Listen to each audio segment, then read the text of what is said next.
Hello, I am Gail Maifeld. I've been a master gardener since 2007. I have found it to be a wonderful experience. Prior to that, I was an elementary school librarian, media generalist, and that was a wonderful experience too.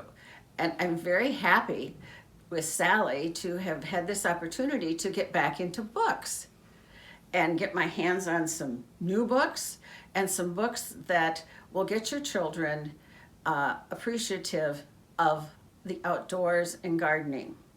One footnote that I like to make to children's books is that I call them everybody books because you don't have to be a child to appreciate them. The reading level can go up to 7th and 8th grade on some of the children's books. And surprisingly, I find this an interesting comment, they are factual and the facts are accurate. The first book on the bibliography is, and I want to point out, the bibliography is not an exhaustive bibliography of books relating children's books with nature. This is only 8 books that we found particularly interesting to us. The first one is Begin with a Bee. It's the rusty patch bee, which had been thought to be extinct.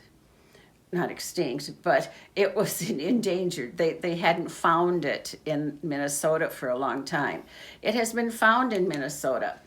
It is by Lisa Kitchum, Jacqueline Briggs Martin, and Phyllis Root. The illustrations by Claudia McGee.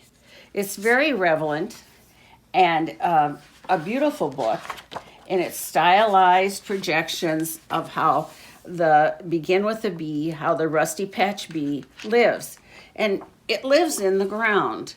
Most of our bees do live in the ground. Everyone is familiar with the beehive, but they do live in the ground.